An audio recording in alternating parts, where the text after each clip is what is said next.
Good morning. Good morning, ma'am. Good morning, ma'am. Good morning.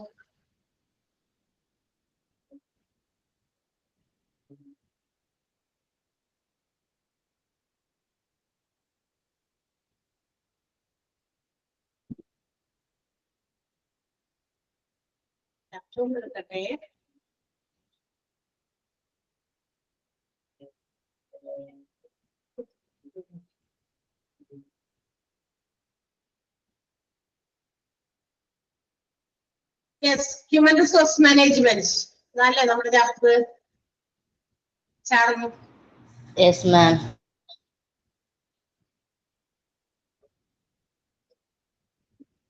Yes, നമ്മളെവിടെ വരെ എടുത്തു?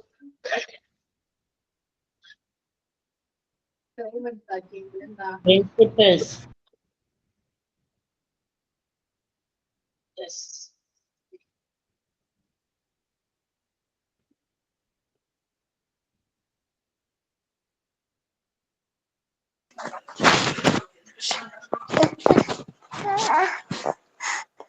Principles കഴിഞ്ഞില്ലേ? കഴിഞ്ഞു, ma'am. Okay okay. Principles of personal management, അതാണ് നമ്മൾ പറഞ്ഞു കഴിഞ്ഞത്. പേഴ്സണൽ മാനേജ്മെന്റിന്റെ കുറച്ച് പ്രിൻസിപ്പൽസ് ആയിരുന്നു കഴിഞ്ഞ ക്ലാസ്സിൽ നമ്മൾ അവസാനിപ്പിച്ചു നിർത്തിയത്. Okay, next essential characteristics of a sound personal policy. റെഡിയായോ എല്ലാവരും? അതായത് ഒരു നല്ല സൗണ്ട് കൊണ്ട് ഇവിടെ ഒച്ചയെന്നല്ല അർത്ഥം, എന്താ പറയാ, നല്ല പേഴ്സണൽ പോളിസിക്ക് വേണ്ട ചില പ്രധാനപ്പെട്ട സവിശേഷതകളാണ് ഇത് നമുക്ക് പറയാനുള്ളത്. അതായത് നമ്മൾ പറഞ്ഞു പേഴ്സണൽ പോളിസീസ് എന്തിനു വേണ്ടിയിട്ടുള്ളതാ? To control the human resources in an organisation. ഒരു ബിസിനസ് ഓർഗനൈസേഷനിലെ ഹ്യൂമൻ റിസോഴ്സുകളെ, എംപ്ലോയീസിനെ, ലേബറേഴ്സിനെ എല്ലാം തന്നെ നല്ല കൃത്യമായ രീതിയിൽ അടുക്കും ചിട്ടയില് ഡിസിപ്ലിൻഡ് മാനറിൽ അവരെ നിയന്ത്രിച്ച് കാര്യങ്ങളൊക്കെ അവരെ കൊണ്ട് ചെയ്യിപ്പിച്ച് ജോലിയൊക്കെ നന്നായി ചെയ്യിപ്പിച്ച് അവരെ സാറ്റിസ്ഫൈഡ് ആക്കി മുന്നോട്ട് കൊണ്ടുപോകാൻ ഉതകുന്നതാണ് പേഴ്സണൽ പോളിസീസ്. അതാണ് തൊഴിൽപരമായ നയങ്ങൾ. ആ തൊഴിലാളികളെ എല്ലാവരെയും ഒരുമിച്ച് കൺട്രോൾ ചെയ്ത് എല്ലാവരും വളരെ സന്തോഷത്തോടെ സാറ്റിസ്ഫൈഡ് ആയിട്ട് അതിന്റെ മാനേജ്മെന്റും എംപ്ലോയീസും തമ്മിൽ യാതൊരു തരത്തിലുള്ള പ്രശ്നങ്ങളൊന്നും ഇല്ലാതെ നല്ല രീതിയിൽ സ്മൂത്ത് ആയിട്ടുള്ള പ്രോപ്പർ ഫംഗ്ഷനിങ് ആ ഓർഗനൈസേഷനിൽ യാതൊരു തരത്തിലുള്ള പ്രശ്നങ്ങളൊന്നും ഇല്ലാതെ നല്ല രീതിയിൽ പ്രവർത്തിക്കാൻ ഉതകുന്ന ചില നയങ്ങൾ, അത് എല്ലാ എംപ്ലോയീസിനും അക്സെപ്റ്റബിൾ ആകുന്ന രീതിയിൽ ഫോം ചെയ്യുക. അപ്പൊ ഒരു നല്ല പേഴ്സണൽ പോളിസി ഉണ്ടാക്കി വെച്ചാൽ കൃത്യമായിട്ട് ആ ഓർഗനൈസേഷൻ വളരെ ഭംഗിയായിട്ട് അങ്ങോട്ട് പൊക്കോളും, അല്ലെ? അപ്പൊ പേഴ്സണൽ പോളിസീസിൽ ചിലപ്പോഴൊക്കെ ചില മാറ്റങ്ങളൊക്കെ വരും. കാരണം എന്ന് വെച്ചാൽ എപ്പോഴും ഈ ഒരു ട്രഡീഷണൽ രീതിയിൽ, പരമ്പരാഗതമായ രീതിയിൽ കുറെ ബിസിനസ് പേഴ്സണൽ പോളിസീസ് ഒക്കെ ഉണ്ടാക്കി വെച്ചാൽ മാറി വരുന്ന ജനറേഷൻ, അല്ലെ, മാറി വരുന്ന ജനറേഷൻ, പുതിയ പുതിയ തലമുറകളൊക്കെ ഓർഗനൈസേഷനിൽ ജോലിക്കായിട്ട് വരുമ്പോൾ ആ മാറ്റങ്ങൾക്ക് വിധേയമായി അവരായിരിക്കുന്ന ആ ഒരു സിറ്റുവേഷൻസിൽ, അല്ലെങ്കിൽ അവരായിരിക്കുന്ന ആ ഒരു സമയത്തുണ്ടാകുന്ന കാര്യങ്ങളാണ് അവർക്ക് ആക്സെപ്റ്റബിൾ ആകുന്നത്. അപ്പൊ പേഴ്സണൽ പോളിസീസ് ഫ്രെയിം ചെയ്യുമ്പോൾ അങ്ങനെ കൃത്യമായ രീതിയിൽ നല്ല രീതിയിൽ അത് ഫ്രെയിം ചെയ്യണം. എന്നാലേ അതനുസരിച്ച് ആളുകൾക്ക് ജോലി ചെയ്യാൻ പറ്റുള്ളൂ, എംപ്ലോയീസിന്. അല്ലെങ്കിൽ ചിലപ്പോഴൊക്കെ എന്താ പറയാ, അവരെ കൊണ്ട് പറ്റാത്ത രീതിയിലുള്ള കുറെ പേഴ്സണൽ പോളിസീസ് ഒക്കെ കൊണ്ടുവരുന്നു, കുറെ നയങ്ങൾ കൊണ്ടുവരുന്നു, എന്നിട്ട് അത് അവരിൽ അടിച്ചേൽപ്പിക്കുന്നു.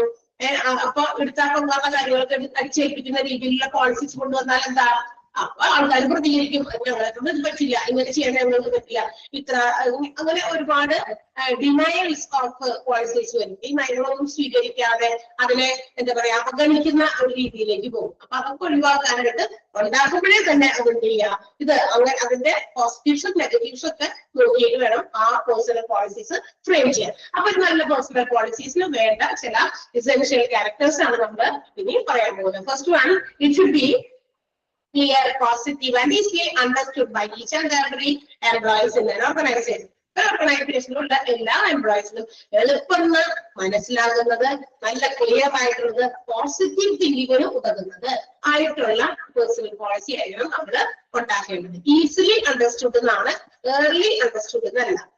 ഈസിലി എന്നാണ് നിങ്ങളുടെ ബുക്കില് തിരുത്തി കൊടുത്തിട്ടുണ്ടായിരുന്നു, തിരുത്തി വന്നിട്ടുണ്ടാവണം. പിന്നെ അത് ഏർലി എന്നാണ് കിടക്കുന്നത്. ശ്രീമാക്കിണ്ടോ പറയണോ? ഇല്ലെങ്കിൽ നിങ്ങളൊന്ന് ആക്കണം. ഫസ്റ്റ് പോയിന്റ് ഏർലി എന്നാണ് കിടക്കുന്നത്, അന്നൊക്കെ ഈസിലി എന്നാക്കണേ. ഈസിലി അണ്ടർസ്റ്റുഡ്, ഒന്ന് മനസ്സിലാകുന്നതായിരിക്കണം. Okay, yes. അപ്പൊ ഒന്ന് ഈസിലി ആക്കുക, മാറ്റി. ഓക്കെ, അപ്പൊ എല്ലാവർക്കും ഒരുപോലെ മനസ്സിലാകുന്നതായിരിക്കണം. കാരണം വെച്ചാൽ ഇപ്പൊ ചില പോളിസീസ് ഉണ്ടാക്കി വെച്ചാൽ ഞാനത് വായിച്ചു നോക്കിയപ്പോ എനിക്ക് ഒരു കാര്യം മനസ്സിലായി, അതിൽ നിന്ന് ഇന്ന കാര്യം പിടികിട്ടി. പക്ഷെ വേറൊരാള് ആ പോളിസി അത് ആള് വായിച്ചു നോക്കിയപ്പോ വേറെ രീതിയിൽ അത് മനസ്സിലാക്കിയേക്കണം. അങ്ങനെ പാടില്ല. ഒരു രണ്ട് രീതിയിൽ ചിന്തിക്കുന്ന രീതിയിലുള്ള പോളിസീസ് ഒന്നും ചെയ്ത് കൊടുക്കരുത്. എല്ലാവർക്കും ഒരുപോലെ അണ്ടർസ്റ്റാൻഡ് ചെയ്യുന്നത് ഒരുപോലെ, എല്ലാവർക്കും ഒരുപോലെ ക്ലിയർ ആകണം. എല്ലാവർക്കും പോസിറ്റീവ് ആയിട്ടുള്ള ഒരു മൈൻഡ് കൊടുക്കുന്ന രീതിയിലുള്ള പേഴ്സണൽ പോളിസീസ് ഫ്രെയിം ചെയ്യാനായിട്ട് ശ്രമിക്കണം എല്ലാ organisation. That is the positive.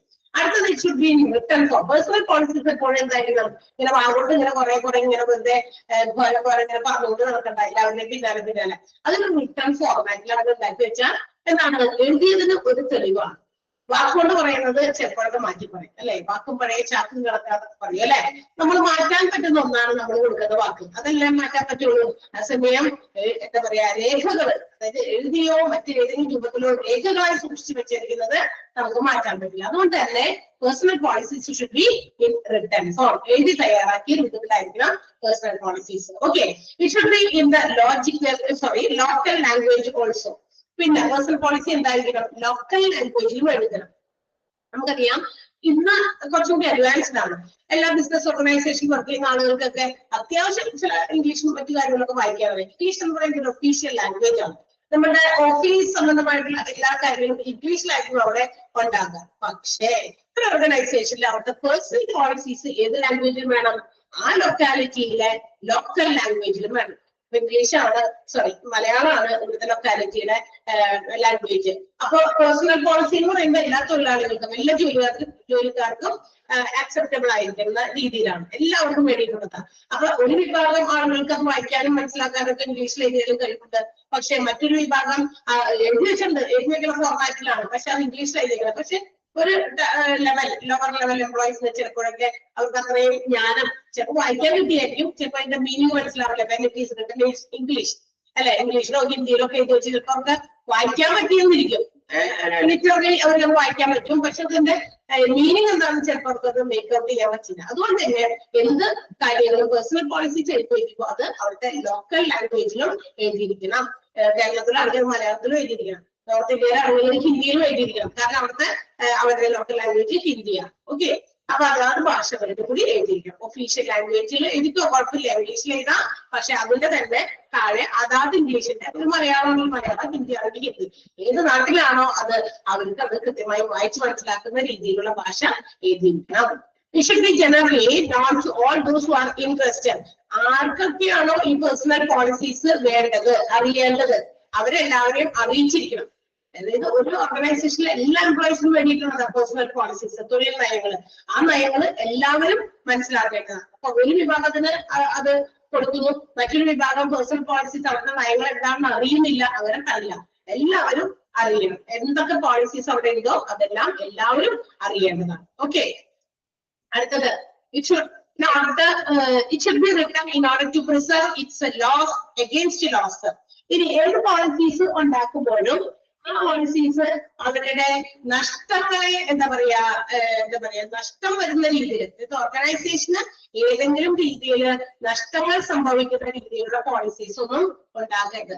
നഷ്ടങ്ങൾക്കെതിരെ എന്താ പറയാ നമുക്ക് പ്രിസർവ് ചെയ്യാൻ പറ്റുന്ന, നഷ്ടങ്ങളെ മാറ്റിവെച്ചിട്ട്, നമുക്കറിയാം ബിസിനസ് ഓർഗനൈസേഷന് പല രീതിയിലും എന്താ പറയാ നമ്മൾ പ്രതീക്ഷിക്കാതെ ചിലപ്പോൾ നഷ്ടങ്ങളൊക്കെ വന്നേക്കാം അല്ലെ. പലതരത്തിലുള്ള ചിലപ്പോൾ ഡിസാസ്റ്ററുകളൊക്കെ വരുമ്പോ, ചില പ്രത്യേക കാലഘട്ടത്തിന് ഏതെങ്കിലും തരത്തിലുള്ള ക്ലൈമറ്റ് കണ്ടീഷൻസിൽ ഉണ്ടാകുന്ന വ്യത്യാസം അനുസരിച്ചും ഒക്കെ ഇതൊക്കെ പല ഓർഗനൈസേഷനും അഡ്വേഴ്സ്ലി ഇഫക്ട് ചെയ്യാം, എന്നുവെച്ചെങ്കിൽ മോശമായി ബാധിക്കാം. അതൊക്കെ സ്വാഭാവികമാണ്. പക്ഷെ ഒരു ഓർഗനൈസേഷന്റെ പേഴ്സണൽ പോളിസീസില്, അതായത് അവരുടെ തൊഴിൽപരമായ നയത്തില് ആ ഓർഗനൈസേഷനെ നഷ്ടം വരുത്തുന്ന രീതിയിലുള്ള കാര്യങ്ങൾ നഷ്ടം പറ്റുമോ? അത് പാടില്ലാണ്. പോളിസീസ് ഫ്രെയിം ചെയ്യുമ്പോൾ, തൊഴിൽ നയങ്ങൾ ഫ്രെയിം ചെയ്യുമ്പോൾ ഒരിക്കലും നഷ്ടസാധ്യതകൾക്ക് ഇട കൊടുക്കാത്ത രീതിയിലുള്ള പോളിസീസ് വേണം എന്ത് ചെയ്യാൻ, ഫ്രെയിം ചെയ്യാൻ. അതിന്റെ അർത്ഥം മനസ്സിലായോ? Okay, next one, it must be reasonably stable but not rigid. ഇനി പേഴ്സണൽ പോളിസീസ് എങ്ങനെയായിരിക്കണം? സ്റ്റേബിൾ ആയിരിക്കണം. എന്ന് വെച്ചാൽ ഇങ്ങനെ അങ്ങോട്ട് ഇങ്ങോട്ട് ആടി അറിയുന്ന രീതിയിൽ, അങ്ങനെ കുഴപ്പമില്ല. ഒരു പോളിസി ഉണ്ടാക്കി വെച്ചിട്ട് അത് അങ്ങോട്ടോ ഇങ്ങോട്ടോ എന്ന രീതിയിൽ അത് പാടില്ല. അത് കൃത്യമായിരിക്കും, അത് സ്റ്റേബിൾ ആണ്, സ്റ്റേബിൾ മീൻസ് ഒരു ഇതാണ്. പക്ഷെ അത് റിജിഡ് ആകാൻ പാടില്ല, കർക്കശമാകാൻ പാടില്ല. ഇന്ന രീതിയിൽ എന്തെങ്കിലും ഒരു പോളിസി ഉണ്ടാക്കി വെച്ചിരിക്കുന്നു, അത് ഇന്നതാണ്. അതിന് ഒരു അങ്ങോട്ടും ഇങ്ങോട്ടും ഒരു ചായ്വുകളൊന്നും പാടില്ല, അത് കൃത്യമാണ്, ഇതാണ് ഇന്നത് എഴുതി വെച്ചിരിക്കുന്നു. അപ്പൊ ഉദാഹരണമാണെങ്കിൽ പറയാം, നമുക്ക് എന്താ പറയാ, ഒരു ഓർഗനൈസേഷനിൽ വരേണ്ട സമയം, ദാറ്റ് മീൻസ് എൻട്രി ചെയ്യുന്ന സമയം രാവിലെ 8 മണിക്ക് വരണം എന്നുള്ളത് വെച്ചേക്കാണ് പേഴ്സണൽ പോളിസി. അപ്പൊ ആ ഓർഗനൈസേഷൻ 9 മണിക്ക് വരണം. 9 മണിക്ക് വരണം എന്ന് പറയുമ്പോ അതിനും കുഴപ്പമില്ല, അതിന് 9:30 ആയാലും കുഴപ്പമില്ല, അങ്ങനെ പാടില്ല. അത് എല്ലാവർക്കും ഒരുപോലെ ഫോളോ ചെയ്യേണ്ട ഒരു പോളിസിയാണ്. അപ്പൊ ഇത് എന്ത് ചെയ്യണം, കൃത്യത വേണം. അപ്പൊ കൃത്യത ഉണ്ടെങ്കിൽ എന്ത് ചെയ്യും, എല്ലാവരും കൃത്യസമയത്തോ അല്ലെങ്കിൽ അതിന് മുന്നോ വന്നേക്കും. അല്ലെങ്കിൽ ഒരാളോ രണ്ടാളോ ചിലപ്പോ 2 ദിവസം വൈകി വരുമ്പോ അപ്പൊ മറ്റുള്ളവർക്ക് ഒരു ടെൻഡൻസിയാണ്, വൈകി വരുന്നത് കുഴപ്പമില്ലല്ലോ, നമുക്ക് അങ്ങനെ ആയാലും കുഴപ്പമില്ല, ആ ഒരു മൈൻഡിലേക്ക് എത്തുമ്പോ ഫിക്സഡ് ആക്കി വെച്ചാൽ അത് അങ്ങനെ തന്നെ. പക്ഷെ അത്രയും കർക്കശമായിട്ട് പാടില്ല. 9 മണിക്ക് എന്ന് പറയുമ്പോൾ കുഴപ്പമില്ല, അതൊരു സ്വാഭാവികം. ഒരു ഓഫീസിൽ അല്ലെങ്കിൽ ഒരു ഓർഗനൈസേഷനിൽ ജോലിക്ക് വരേണ്ട സമയം അല്ലെ, വെളുപ്പിന് 4 മണിക്ക് വരണം എന്ന് പറയുന്നത് ചിലപ്പോൾ അതൊരു കർക്കശമായ കാര്യമായിരിക്കും. 4 മണിക്ക് വരണം എന്നുള്ളത് ചില ഓർഗനൈസേഷനിൽ ജോലിക്ക് അങ്ങനെ സമയമുണ്ട്.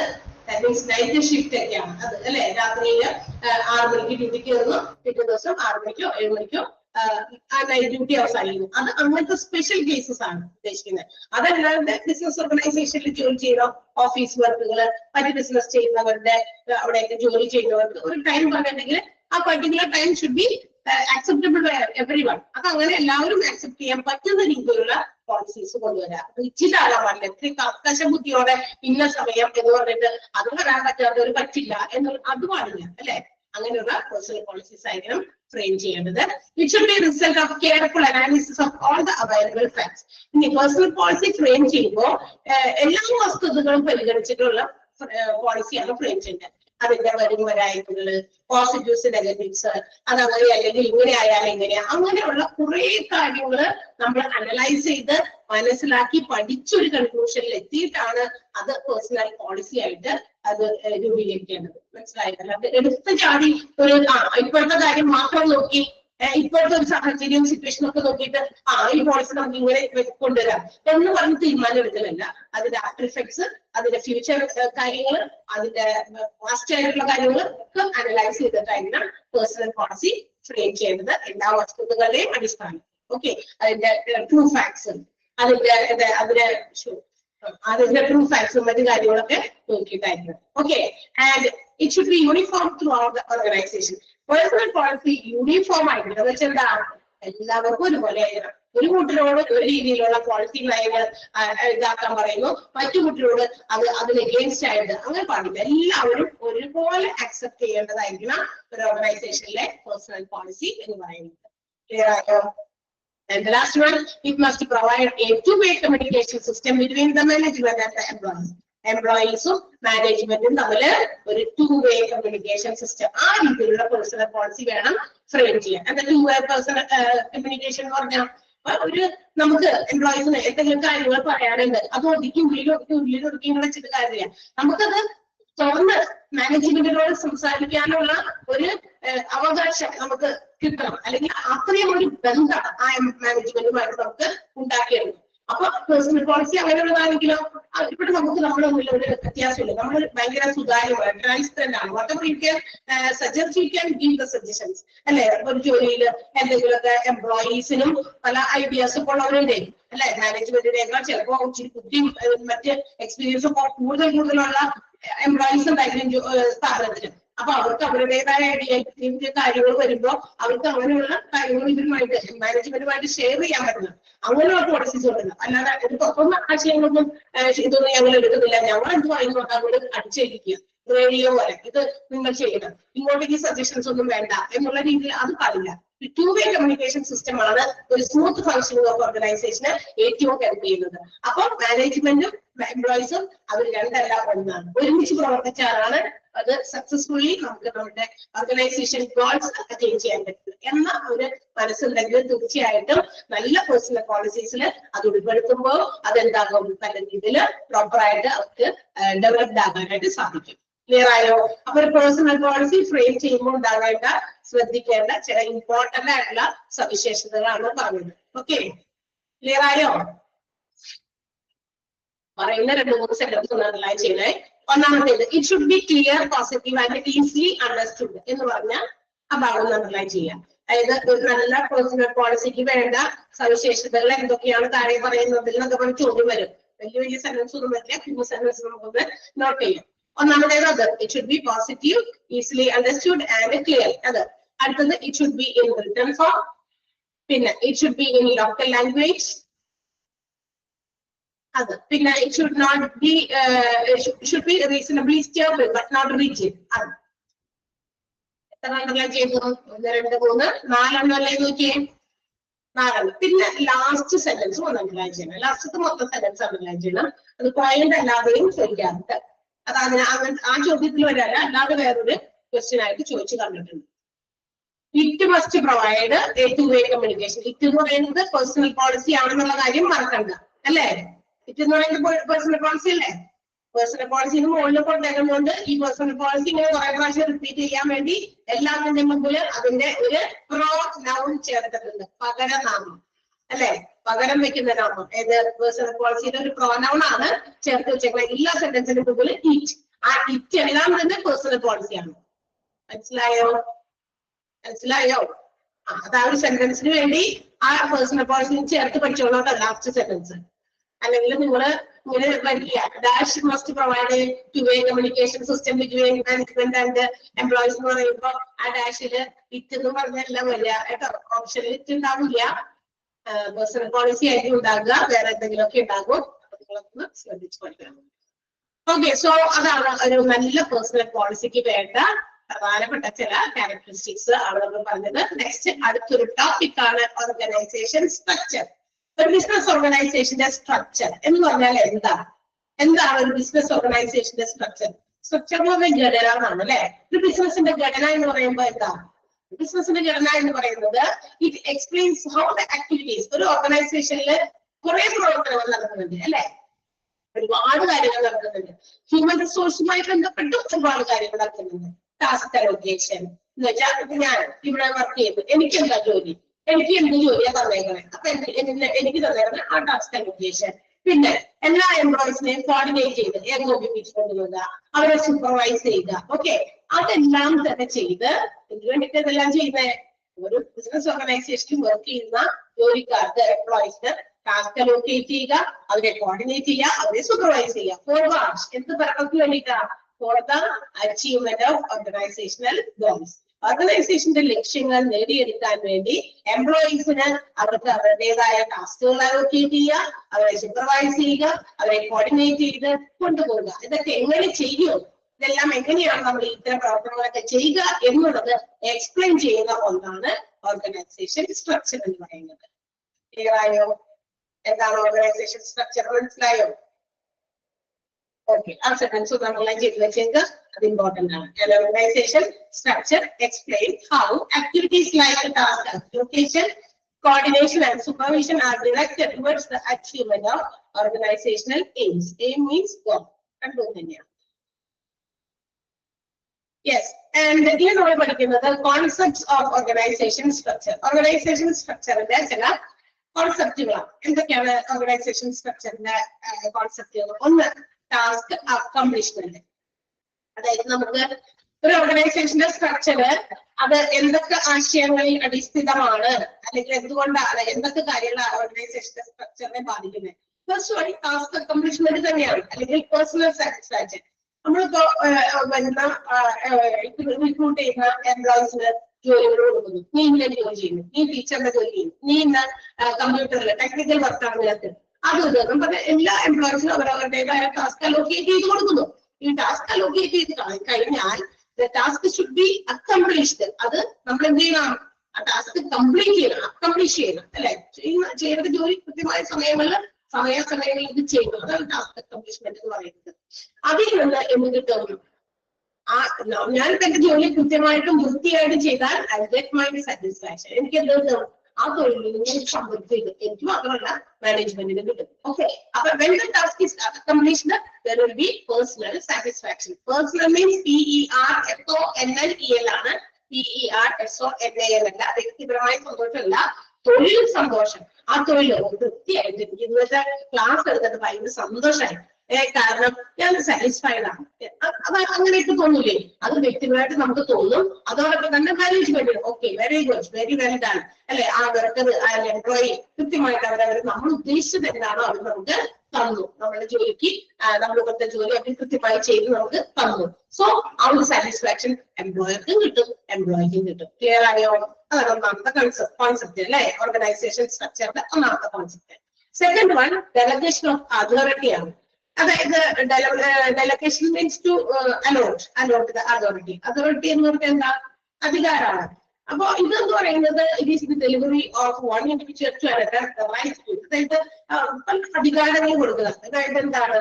നിനക്ക് ജോലി ചെയ്യാനുള്ള അധികാരം, തീരുമാനങ്ങൾ എടുക്കാനുള്ള അധികാരം, നമ്മുടെ റിസോഴ്സസ്, വേണ്ട റിസോഴ്സസ് എന്താണ്? ഞാൻ പെട്ടെന്ന് ഓർക്കുന്നത് റെക്കോർഡിംഗ് ആണ് അല്ലേന്ന് ഓർക്കുന്നത്, റെക്കോർഡിംഗ് ആണ്.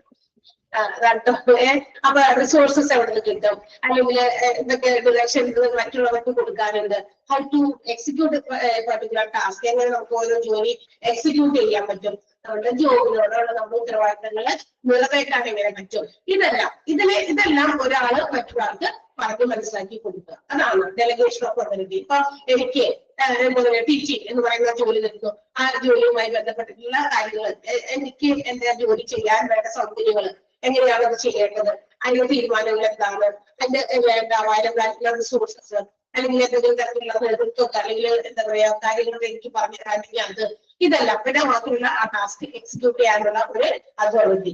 ഇതെല്ലാം ഇതിനു വേണ്ടിയിട്ടാണ് നമ്മുടെ ജോബ് നമുക്ക് ചെയ്തു തീർക്കാനുള്ള, നമ്മുടെ ഉത്തരവാദിത്വം നിർവഹിക്കാൻ വേണ്ടിയിട്ടാണ്. അപ്പൊ അത് കൊടുക്കലാണ് ഡെലിഗേഷൻ ഓഫ് അതോറിറ്റി എന്ന് പറയുന്നത്. മനസ്സിലായോ? ക്ലിയർ ആയോ? ഇത് ഓർഗനൈസേഷന്റെ സ്ട്രക്ചറിൽ വരുന്ന ഒരു കോൺസെപ്റ്റ് ആണ്. ജോലി പറഞ്ഞു കൊടുത്ത് ചെയ്യിപ്പിക്കുക, അത്രേ ഉള്ളൂ. എന്നിട്ട് അവരുടെ ഉത്തരവാദിത്തങ്ങളെ നിർവഹിപ്പിക്കുക എംപ്ലോയീസിന്റെ. ക്ലിയർ? മനസ്സിലായോ? Okay, next one proper span of supervision. ഇനി എന്താ? ചെയ്യുന്ന ജോലിയൊക്കെ കൃത്യമായിട്ട് എല്ലാവരും വൃത്തിയായി ചെയ്യുന്നുണ്ടോ എന്ന് സൂപ്പർവൈസ് ചെയ്യാം. അതെങ്ങനെ? പ്രോപ്പർ സ്പാൻ ഓഫ് സൂപ്പർവിഷൻ ആണ്. ഇടയ്ക്കിടയ്ക്ക് പോയി നോക്കുകയല്ല, കംപ്ലീറ്റ് സൂപ്പർവിഷൻ ആണ്. എന്ന് വെച്ചാൽ ഇടയ്ക്കിടയ്ക്ക് വേണ്ട സമയങ്ങളിൽ സൂപ്പർവൈസർ എന്തായാലും എംപ്ലോയീസിന്റെ ജോലികളെ സൂപ്പർവൈസ് ചെയ്യാനായിട്ടുണ്ടായിരുന്നു. അപ്പൊ എന്താ പറയാ, ഒരു ദീർഘമായിട്ടുള്ള ഒരു നിരീക്ഷണം ഓരോ എംപ്ലോയീസിനെയും നടത്തിയാൽ മാത്രമാണ് എന്ത് ചെയ്യാൻ പറ്റുള്ളൂ, നമ്മളുടെ ഓർഗനൈസേഷൻ കൃത്യമായ രീതിയിൽ നടന്നു പോകുന്നുണ്ട്, അല്ലെങ്കിൽ അത് എല്ലാവരും അവരവരുടെ ജോലികളൊക്കെ കൃത്യമായി ചെയ്യുന്നുണ്ട്. അങ്ങനെ ഒരു ഫുൾ ലെങ്ത് ഓഫ് സൂപ്പർവിഷൻ എപ്പോഴും. അല്ലാണ്ട് സൂപ്പർവൈസ് ചെയ്യുന്ന ആള് ആഴ്ചയിൽ ഒരിക്കൽ പോയിട്ട് എംപ്ലോയീസ് ജോലിയൊക്കെ ചെയ്യുന്നുണ്ടോ എന്ന് നോക്കിയാൽ പോരാ. അതാത് ദിവസങ്ങളിൽ അവരുടെ ഡ്യൂട്ടി ടൈമിൽ അവരുടെ ഡ്യൂട്ടി ഇതാണ്. സൂപ്പർവൈസറുടെ ഡ്യൂട്ടി എന്താ? സൂപ്പർവൈസ് എംപ്ലോയീസ് ആണ്. അപ്പൊ അതെല്ലാ ദിവസവും ചെയ്യണം. ഒരു ദിവസം വന്നു താഴ്ച സൂപ്പർവൈസ് ചെയ്ത് കഴിഞ്ഞു, ഓക്കെ ഇനി വരവർക്ക് പോലൊക്കെ പോയിരുന്ന് പറഞ്ഞാൽ പറ്റുമോ? പറ്റില്ല. അത് ചെയ്യണം. അടുത്ത ഏത് സമയം എവിടെയൊക്കെയാണ് നമുക്ക് നമ്മുടെ കണ്ണുകളിൽ തന്നെ അവിടെയൊക്കെ ചുറ്റിക്കറങ്ങി വൈകുന്നേരം പോകുന്നത് വരെ ഡ്യൂട്ടി ടൈം കഴിയുന്നത് വരെ ചെയ്യണം. ഓക്കെ, അപ്പൊ ഒരു ഫുൾ ലെങ്ത് ഓഫ് സൂപ്പർവിഷൻ, അതാണ് പ്രോപ്പർ സ്പാൻ ഓഫ് സൂപ്പർവിഷൻ എന്ന് പറയാം. നല്ല സൂപ്പർവിഷൻ വേണം. സൂപ്പർവൈസ് ചെയ്തില്ലെങ്കിൽ എന്ത് പറ്റുന്നറിയോ? ഒബ്വിയസ്ലി എംപ്ലോയീസ് ഓൾട്ടു അല്ലെ, നമ്മളെ ആരും നോക്കുന്നില്ല, നമ്മൾ ചെയ്യുന്ന ജോലി ആരും പരിശോധിക്കുന്നൊന്നുമില്ല, എന്താ ചെയ്യുന്നത്, ചെയ്യേണ്ടത് ആരും നോക്കാൻ അന്വേഷിക്കാൻ ആരില്ല എന്ന് പറയുമ്പോൾ എന്ത് ചെയ്യും? പരമാവധി ആളുകൾ ഒരു 50-60% ആൾക്കാരും കുഴപ്പം.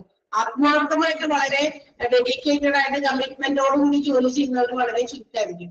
ഓക്കെ, അപ്പൊ അത് സ്വാഭാവികമാണ്, അത് എല്ലാവർക്കും അങ്ങനെ തന്നെയാണ്. അപ്പൊ supervision helps to the proper functioning അല്ലെ, സ്മൂത്ത് ആയിട്ട് എംപ്ലോയീസ് അവരുടെ ജോലികൾ ചെയ്യാനും പെർഫോം ചെയ്യാനും ഒക്കെ ഹെൽപ്പ് ചെയ്യുന്നത്. അപ്പൊ നല്ലൊരു സൂപ്പർവിഷൻ ഓർഗനൈസേഷന്റെ സ്ട്രക്ചറിൽ വരുന്നുണ്ട്.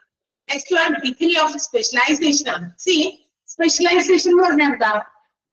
സ്പെഷ്യലൈസ്ഡ് ആകുക എന്ന് പറഞ്ഞാൽ സ്പെഷ്യലൈസ്ഡ് എന്ന് പറഞ്ഞു കഴിഞ്ഞാൽ, അതായത് സ്പെഷ്യലൈസ്ഡ് എന്ന് പറഞ്ഞാൽ മറ്റൊരു കാര്യം പറയുകയാണെങ്കിൽ പ്രാക്ടീസ് മേക്സ് മാൻ പെർഫെക്റ്റ്. കേട്ടിട്ടുണ്ടോ നിങ്ങള്? നമ്മളൊരു ജോലി നമ്മൾ ചെയ്യുമ്പോ അത് തന്നെ വീണ്ടും വീണ്ടും മുട്ടിയായിട്ട് നമ്മൾ ചെയ്തുകൊണ്ടിരിക്കുമ്പോ അല്ലെ, വീണ്ടും വീണ്ടും ഇന്നും നമ്മൾ ചെയ്യുന്നു, അടുത്ത ദിവസം വന്ന് ഇതേ കാര്യം തന്നെ ചെയ്യുന്നു അല്ലെ. So we become specialised in that particular field. ആ ഒരു ഫീൽഡിൽ നമ്മൾ ആരായി മാറുന്നു? സ്പെഷ്യലൈസ്ഡ് ആയിട്ട് മാറുന്നു അല്ലെ. പ്രാക്ടീസ് മേക്സ് മാൻ പെർഫെക്റ്റ് എന്ന് പറയുന്ന ഒരു പ്രോഗ്രാം പോലെ നമ്മൾ അതിൽ സ്പെഷ്യലൈസ്ഡ് ആകുന്നു അല്ലെ. നമുക്ക് ഏത് ഉറക്കത്തിലാണെങ്കിലും നമുക്കത് ഇരുന്ന് പറയാനോ ചെയ്യാനോ പറ്റും. നമ്മൾ ഏതെങ്കിലും ഒരു പർട്ടിക്കുലർ കാര്യം എല്ലാ ദിവസവും ചെയ്യുകയാണെങ്കിൽ എല്ലാ ദിവസവും വരുന്നത് പഠിക്കേണ്ട ആവശ്യമുണ്ടോ? ഇല്ല, കാരണം നമ്മളത് ചെയ്തതാണ്. അതേസമയം പുതിയ കാര്യമാണെങ്കിലോ അല്ലെ. പുതിയതാണെങ്കിൽ അയ്യോ ഇതിൽ നിന്ന് ഡിഫറെന്റ് ആണ്, ഇതിലേക്ക് പഠിക്കണം അല്ലെങ്കിൽ മനസ്സിലാക്കണം, അത് ചെയ്ത് നോക്കണം, എന്നാലേ എനിക്കത് എന്താ പറയാ തെറ്റുകൂടാതെ ചെയ്യാൻ പറ്റും. അപ്പൊ നമ്മൾ അത് പ്രാക്ടീസ് ചെയ്യും. അതേസമയം നമ്മളിങ്ങനെ ചെയ്ത് പ്രാക്ടീസ് ചെയ്യുന്ന കാര്യം നമ്മൾ വീണ്ടും ചെയ്യേണ്ട ആവശ്യമില്ല. Because we have be specialised. അതാണ്. അപ്പൊ സ്പെഷ്യലൈസേഷൻ എന്ന് പറയുന്നത് ചെറിയ കുറച്ച് ഡ്യൂട്ടീസ് ഒക്കെ എംപ്ലോയീസിന് കൊടുത്തിട്ട് അവരെ അതിന് എന്താക്കുക, നല്ല എക്സ്പീരിയൻസ്ഡ് ആയിട്ടുള്ള സ്പെഷ്യലൈസ്ഡ് ആയിട്ടുള്ള ആളുകളാക്കി ആക്കി മാറ്റാം. എങ്ങനെയാണ്? By providing or performing their duties regularly and repeatedly അല്ലെ. റെഗുലറായിട്ടും റിപ്പീറ്റഡ് ആയിട്ടും ഒരേ കാര്യം തന്നെ ചെയ്യുമ്പോൾ അവരതിലെന്താകും? സ്പെഷ്യലൈസ്ഡ് ആകും, വിദഗ്ധരാകും. മലയാള വാക്കതാണ് വിദഗ്ധരായി മാറും അല്ലെ. അതെങ്ങനെയാണ്? ലിമിറ്റഡ് ഡ്യൂട്ടീസ് കൊടുക്കുമ്പോഴാണ്. കുറച്ചായിട്ട് കൊടുക്കാം. എല്ലാവരെയും കൊണ്ടായി ഒരുമിച്ച് അങ്ങോട്ട് ഇപ്പൊ തന്നെ എല്ലാം കൂടി ഒരുമിച്ച് ചെയ്യിപ്പിച്ചെടുക്കണമെന്ന് വിചാരിച്ചു കൊടുത്തു കഴിഞ്ഞാൽ ആള് കൺഫ്യൂസ്ഡ് ആയി. അവിടെ നിന്ന് തുടങ്ങണം, എടിയും തുടങ്ങണം. കുറെ വർക്കിലൂടെ ആകുമ്പോൾ അത് എങ്ങൊന്നും എത്തൂല. മനസ്സിലായോ?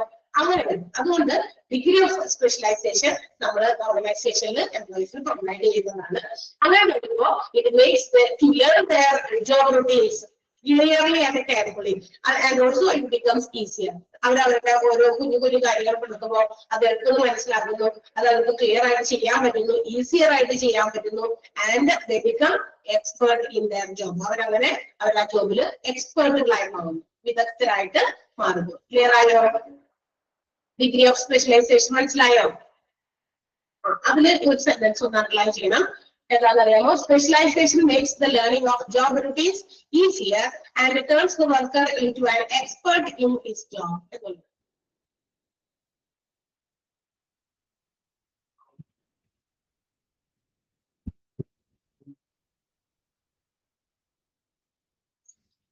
And the last one, adutha concept of organization structure. And the last one, communication channel should be proper.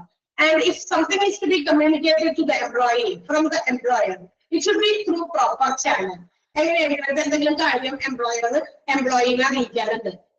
എംപ്ലോയിനെ ചിലപ്പോൾ എംപ്ലോയർക്ക് നേരിട്ട് വന്ന കാര്യങ്ങൾ പറഞ്ഞു കൊടുക്കാനും പറ്റില്ല എങ്കിൽ അത് കൃത്യമായി പ്രോപ്പർ ചാനലിലൂടെ കൃത്യമായിട്ട് എംപ്ലോയിലേക്ക് അല്ലെങ്കിൽ അത്തരം എംപ്ലോയീസിലേക്ക് എത്തുന്ന രീതിയിൽ എത്തുന്നുണ്ടെന്ന് ഉറപ്പുവരുത്തി ആണ് കാര്യങ്ങൾ കമ്മ്യൂണിക്കേറ്റ് ചെയ്യേണ്ടത്. അല്ലാതെ ഇവിടെ ഇരുന്നോണ്ട് എംപ്ലോയർ ഇങ്ങനെ ആലോചിച്ചു ആളെ കൊണ്ട് ഇങ്ങനെ ചെയ്യിക്കാതെ, പക്ഷെ അത് ആരോടെങ്കിലും അല്ലെങ്കിൽ ചിലപ്പോൾ പറയാതെയോ ഒക്കെ ഇരുന്നിട്ട് അവരെ കൊണ്ട് അത് അവർ റിസൾട്ട് കിട്ടുമെന്ന് പറഞ്ഞു കഴിഞ്ഞാൽ ബുദ്ധിമുട്ടാണ്. അവർ കാര്യം അറിഞ്ഞിട്ടില്ല. അപ്പൊ എന്തെങ്കിലും കാര്യങ്ങൾ വിശദ വിവരങ്ങൾ ആശയവിനിമയമൊക്കെ നടത്താനെങ്കിൽ അത് കൃത്യമായിട്ട് അവരെ അറിയിക്കുക. അത് പ്രോപ്പർ ചാനലിൽ കൂടി തന്നെ അറിയിക്കുക. ഏത് ചാനലാണോ ചാനലൊക്കെ ഉദ്ദേശിക്കുന്നത് ഡയറക്ട്ലി ഇപ്പൊ ചിലപ്പോൾ ഇന്നൊക്കെ ഒരുപാട് അങ്ങനെയുള്ള ഫെസിലിറ്റീസ് ഉണ്ട്. ഇപ്പൊ കാര്യങ്ങളൊക്കെ എംപ്ലോയീസിന് അറിയിക്കാം, എംപ്ലോയീസിന്റെ ഗ്രൂപ്പ് ഉണ്ടായിരുന്നു. സോ ആ ഗ്രൂപ്പിലേക്ക് ഷെയർ ചെയ്താൽ മതി. അങ്ങനെയൊക്കെ ഒരുപാട് കാര്യങ്ങളൊക്കെ ഉണ്ട്. സോ ഡയറക്ട്ലി അവരിലേക്ക് എത്തും. ഇതൊക്കെ പഠിക്കാൻ വേണ്ടി നാളുകൾക്ക് മുമ്പൊക്കെ ഉണ്ടാക്കി വെച്ചിരിക്കുന്നത്. അപ്പൊ അതുകൊണ്ട് തന്നെ അന്നത്തെ സൗകര്യങ്ങൾ അതൊന്നും ഉണ്ടായിരുന്നില്ല. ഇങ്ങനെയൊക്കെ ഇത്രയും ഫെസിലിറ്റീസ് ഒക്കെ ഉള്ള നമ്മുടെ വിരൽത്തുമ്പിലാണ് ഈ ലോകത്തിന്റെ എല്ലാ കാര്യവും ഇരിക്കുന്നത് എന്നുള്ള രീതിയിലേക്ക് ഡെവലപ്ഡ് ആകുന്നത് ചിലപ്പോൾ വിചാരിച്ചിട്ടായിരിക്കും ഇത്തരം കാര്യം ചെയ്തു വെച്ചത്. എവിടെ ഈ കമ്മ്യൂണിക്കേഷൻ ചാനൽ പ്രോപ്പർ ആയിരിക്കണം. എന്തെങ്കിലും കമ്മ്യൂണിക്കേറ്റ് ചെയ്യാനുണ്ടെങ്കിൽ അത് കൃത്യമായി എംപ്ലോയീസിനെ അറിയിക്കണം. അവരെ ഉൾപ്പെടുത്തി നടത്തേണ്ട ഡിസിഷൻസിൽ അവരെ ഉൾപ്പെടുത്തണം. അല്ലേ? എംപ്ലോയീസ് അയ്യോ അവരെ കുട്ടി ജോലിക്കാരില്ല അവരൊന്നും വേണ്ട എന്നുള്ള രീതിയിലാകരുത്. ചില തീരുമാനങ്ങളിൽ അവരെ കൂടി ഉൾപ്പെടുത്തേണ്ടതുണ്ടെങ്കിൽ അവരെ കൂടി ഉൾപ്പെടുത്താം. അവരെ ഉൾപ്പെടുത്തി തീരുമാനങ്ങളിലേക്ക് എത്തുക. Okay, these are the concepts of organisation structure. ഓർഗനൈസേഷന്റെ സ്ട്രക്ചറിൽ വരുന്ന ചില കോൺസെപ്റ്റ് ആണ് നമ്മൾ പറഞ്ഞത്. ഇത് ഏതൊക്കെയായിരുന്നു? Task accomplishment of personal satisfaction, delegation of authority, proper span of supervision, degree of specification or specialization, and the communication channel should be proper. ഇതിൽ നിങ്ങൾ അണ്ടർലൈൻ ചെയ്യാൻ ആയിട്ട് ഞാൻ പറഞ്ഞ സെന്റൻസ് ഒഴികെ ബാക്കി ആ കോൺസെപ്റ്റ് ഏതാവുന്ന മെയിൻ കാര്യം മാത്രം പഠിച്ചാൽ മതി. ദാറ്റ് മീൻസ് ഇത് മാത്രം, task accomplishment or personal satisfaction, പിന്നെ delegation of authority, proper span of supervision. ആ കഷ്ണം മാത്രം പഠിച്ചാൽ മതി. എക്സ്പ്ലനേഷൻ വേണ്ടാവുന്നു. ക്ലിയർ ആയോ? degree of specialization, communication channel should be proper. 5 എന്താ പറയാ ചെറിയ ഭാഗം മാത്രം പഠിച്ചാൽ മതി. രണ്ടെണ്ണത്തിന്റെ കുറെ എക്സ്പ്ലനേഷൻ ഉണ്ട്, ഏതിലേക്കാണ് അതോറിറ്റിയുടെയും ഡിഗ്രി ഓഫ് സ്പെഷ്യലൈസേഷൻ. അത് വേണ്ട, എക്സ്പ്ലനേഷൻ വേണ്ട. അതിന് എക്സ്പ്ലനേഷനിൽ ഒരു കാര്യം സെന്റൻസ് വേറെ അണ്ടർലൈൻ ചെയ്യാൻ പറഞ്ഞു, അത് മാത്രം പഠിച്ചാൽ മതി.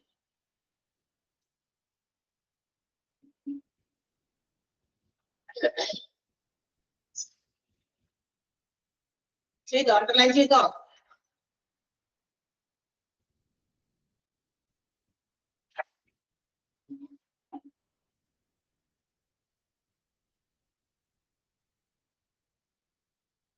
അടുത്തതിലേക്ക് പോകാം. Human resource planning. അപ്പൊ നമ്മൾ ഇത്രയും നേരം പഠിച്ചുകൊണ്ടിരുന്നത് മുഴുവനും ഓരോ കോൺസെപ്റ്റ് ആയിട്ടുള്ള പേഴ്സണൽ പോളിസീസ്, പേഴ്സണൽ മാനേജ്മെന്റ് ആണ് അല്ലെ. അതായത് തൊഴിൽ അതായത് മാൻ മെഷീൻ ഓപ്പറേറ്റിംഗ് ആയിട്ടുള്ള ആ ഒരു പേഴ്സണൽസിന്റെ, തൊഴിലാളികളുടെ മാനേജ്മെന്റും അതിന് വേണ്ടിയിട്ട് രൂപീകരിച്ചിരിക്കുന്ന പേഴ്സണൽ പോളിസീസിന്റെ ഒക്കെ കാര്യമാണ് നമ്മൾ ഈ കഴിഞ്ഞ ദിവസങ്ങളായി പഠിച്ചത്. ഇന്ന് അതിന്റെ ആ ഒരു കോൺസെപ്റ്റില് slight variation and its name, അതിന്റെ പേരിലും ചെറിയ കാര്യങ്ങളൊക്കെ മാറ്റങ്ങൾ കൊണ്ടുവന്നിട്ടുണ്ട്. ഇന്നത് പേര് മാറി ഹ്യൂമൻ റിസോഴ്സ് എന്നായി. അതായത് പേഴ്സണൽ മാനേജ്മെന്റ് മാറി ഹ്യൂമൻ റിസോഴ്സ് മാനേജ്മെന്റ് അല്ലെങ്കിൽ ഹ്യൂമൻ റിസോഴ്സ് പ്ലാനിംഗ് ആയി മാറി. അപ്പൊ നമ്മൾ ഇനി ആ ഒരു ടോപ്പിക്കിലേക്കാണ് വരുന്നത്. Already we have discussed in the first part of that chapter that human resource is the most important component of the business organization. Business organization ഏറ്റവും പ്രധാനപ്പെട്ട കമ്പോണന്റ് ആണ്. ഏറ്റവും പ്രധാനപ്പെട്ട കമ്പോണന്റ്, കുറെ കമ്പോണന്റുകൾ നാലും പറഞ്ഞു. മണി, മെറ്റീരിയൽ, മെഷീനറി ആൻഡ് മെൻ. അതിന് ഈ മെൻ എന്ന് പറയുന്നത് ഏറ്റവും ഇമ്പോർട്ടന്റ് ആയിട്ടുള്ള കമ്പോണന്റ് ആണെന്ന് പറഞ്ഞു. കാര്യം തന്നെയാണ് വീണ്ടും പറയുന്നത്. ദ മോസ്റ്റ് വാല്യുബിൾ അസറ്റ് എന്ന് നമുക്ക് അതിനെ പറയാം. ഹ്യൂമൻ റിസോഴ്സിനെ എന്ത് വിളിക്കാം? ഒരു ഓർഗനൈസേഷന്റെ മോസ്റ്റ് വാല്യുബിൾ ആയിട്ടുള്ള അസറ്റ് ആണ്. അസറ്റ് എന്ന് പറഞ്ഞാൽ എന്താ? ആസ്തി അല്ലെ. എന്ന് വെച്ചാൽ ആസ്തി എന്ന് പറഞ്ഞാൽ എന്താ? അപ്പൊ അസറ്റ് അല്ലെ. ആസ്തി എന്ന് പറഞ്ഞാൽ എന്താ? Which brings value in future. അതാണ് അസറ്റ് എന്ന് പറയുന്നത് അല്ലെ. അസറ്റിന്റെ ഒരു ചെറിയൊരു എക്സ്പ്ലനേഷൻ നമുക്ക് കൊടുത്താൽ ഭാവിയിൽ നമുക്ക് നേട്ടമുണ്ടാക്കി തരുന്നതിനെ നമുക്ക് അസറ്റ് എന്ന് വിളിക്കാം. അങ്ങനെ അതെ. Yes, money is an asset, gold is an asset, building is an asset അല്ലെ, land is an asset, furniture is an asset അല്ലെ, machineries is an asset, properties asset ആണ്. ഇതെല്ലാം നമുക്ക് ഭാവിയിൽ ഒരു ഇൻകം ഉണ്ടാക്കി തരാൻ, ഇൻകമോ അല്ലെങ്കിൽ അതന്നെ ഒരു എന്തെങ്കിലും നമുക്ക് ഭാവിയിൽ വരുമാനം ഉണ്ടാക്കി തരാൻ, അല്ലെങ്കിൽ അതന്നെ നമുക്ക് എന്തെങ്കിലും തരത്തിലുള്ള ഭാവിയിൽ നമുക്ക് എന്തെങ്കിലും നേടിത്തരാൻ സാധ്യതയുള്ള ഒന്നിനെയാണ് നമ്മൾ അസറ്റ് എന്ന് വിളിക്കുക അല്ലെ. ഒരു ഇൻകം ഉണ്ടാക്കാൻ, വരുമാനം ഉണ്ടാക്കാൻ, ലാഭം ഉണ്ടാക്കാനൊക്കെ ഹെൽപ്പ് ചെയ്യുന്ന ഒന്ന്. Okay, land, building, furniture, machinery അല്ലെ, ഇതെല്ലാം തന്നെ അസറ്റുകളാണ്. Including cash. ക്യാഷ് എന്ന് പറയുന്നത് അസറ്റ് ആണ്. ഭാവിയിൽ നമുക്ക് എന്തെങ്കിലും ഉണ്ടാക്കണം, ഒരു 100 രൂപ അല്ലെങ്കിൽ പറ്റില്ല, പണ്ട് 1,00,000 രൂപ ബാങ്കിൽ ഡെപ്പോസിറ്റ് ചെയ്യുന്നു. ഡെപ്പോസിറ്റ് ചെയ്യുന്നതിന് ഉദ്ദേശം 1 വർഷത്തേക്ക് ഫിക്സഡ് ഡെപ്പോസിറ്റ് ഇടുന്നു, ഇൻട്രസ്റ്റ് കിട്ടും, അതിൽ ഒരു ഇൻകം കിട്ടും വിചാരിച്ചിട്ടാണല്ലോ. സോ ഇറ്റ്സ് ആൻ അസറ്റ്, അതും അസറ്റ് ആണ്. അപ്പൊ അതുപോലെ ഹ്യൂമൻ റിസോഴ്സുകൾ അസറ്റ് ആണെന്ന് പറയുന്നു. ഹ്യൂമൻ റിസോഴ്സുകളെയും അസറ്റ് എന്ന് പറയുന്നു. എങ്ങനെയാണ് ഹ്യൂമൻ റിസോഴ്സിനെ അസറ്റ് എന്ന് വിളിക്കുക? വെറുതെ നിൽക്കുന്ന ആൾക്കാരെ ഹ്യൂമൻ റിസോഴ്സ് എന്ന് വിളിക്കുക. ഒരു ഓർഗനൈസേഷനിൽ ജോലി ചെയ്യുന്നവരെയാണ് നമ്മൾ ഹ്യൂമൻ റിസോഴ്സ് എന്ന് വിളിക്കുക. Employees, those who are working in an organisation. ഒരു ബിസിനസ്, ഏത് ബിസിനസ് ഓർഗനൈസേഷനും ജോലി ചെയ്യുന്നവരെയാണ് നമ്മൾ എന്ത് വിളിക്കുക? ഹ്യൂമൻ റിസോഴ്സ് എന്ന് വിളിക്കുക. അല്ലാതെ ഉള്ള ആളുകളെ നമ്മൾ വെറുതെ വിളിക്കുമ്പോൾ എന്താ? ഹ്യൂമൻ ബീയിങ് എന്നേ പറയുള്ളൂ അല്ലെ. അതാണ്. അപ്പൊ ഇവിടെ ഹ്യൂമൻ റിസോഴ്സുകൾ അസറ്റ് ആണെന്ന് പറയുന്നത്. എങ്ങനെയാണ് ഹ്യൂമൻ റിസോഴ്സ് അസറ്റ് ആകുന്നത്? ബിക്കോസ് അല്ലെങ്കിൽ എങ്ങനെയാണെന്ന് വെച്ച് കഴിഞ്ഞാൽ human resource work for the development or achievement of goals of an organization. ഒരു ബിസിനസ് ഓർഗനൈസേഷന്റെ നേട്ടത്തിന് വേണ്ടി, അവിടുത്തെ നിലനിൽപ്പിന് വേണ്ടി, അവിടുത്തെ വികസനത്തിന് വേണ്ടി ഒരുപാട് കാര്യങ്ങൾ എംപ്ലോയീസ് ആയിട്ടുള്ള ഹ്യൂമൻ റിസോഴ്സ് ചെയ്യുന്നുണ്ട്. അപ്പൊ ഹ്യൂമൻ റിസോഴ്സുകളെ നമ്മളിപ്പോ എന്താ പറയാ ഹയർ ചെയ്താൽ, അതായത് പുറത്ത് ഇപ്പൊ എനിക്ക് നമ്മുടെ ഓർഗനൈസേഷനിൽ വർക്ക് ചെയ്യാൻ കുറച്ച് ടീച്ചേഴ്സ് വേണം. പുറത്തുനിന്ന് നമ്മൾ ടീച്ചേഴ്സിനെ ഹയർ ചെയ്തു എടുക്കുന്നു, അവർക്ക് ജോലി കൊടുത്ത് നമ്മൾ എടുക്കുകയാണ്. അങ്ങനെ എടുക്കുമ്പോൾ ആ എടുക്കുന്ന ഹ്യൂമൻ റിസോഴ്സ് എന്ന് പറയുന്നത് നമ്മുടെ അസറ്റ് ആക്കും എന്ന് വിചാരിച്ചിട്ടാണ്. കാരണം എന്താ, ആളെ വെച്ചിട്ട് നമുക്ക് എന്ത് ചെയ്യാം, ഒരു ഇൻകം ഉണ്ടാക്കാം. നല്ല ടീച്ചറാണ്, നല്ല ക്ലാസ്സുകളാണ്, സോ നമുക്ക് ഒരു 10 കുട്ടികളെ കൊണ്ടുവരും കണ്ടോ.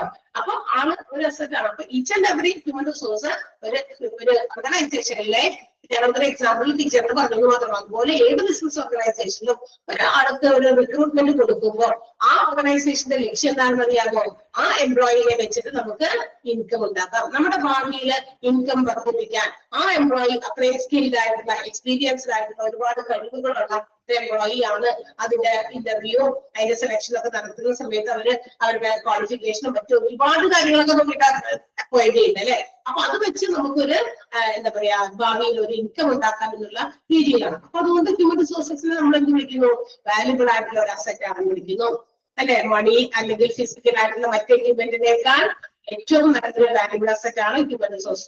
പണമൊക്കെ പിന്നെയൊക്കെ ഉണ്ടാക്കാം, പക്ഷെ മനുഷ്യന്മാരുടെ ആരോഗ്യം നിലനിർത്തി അവരെ നമ്മൾ നല്ല രീതിയിൽ ഉപയോഗിക്കുമ്പോൾ അവരെ കൊണ്ട് കൂടുതൽ നേട്ടങ്ങൾ ഉണ്ടാക്കാൻ പറ്റും. അതറിയണം, തിരിച്ചറിവ് പറ്റുന്നതായിരിക്കും അല്ലെ ഏത് ഓർഗനൈസേഷൻ.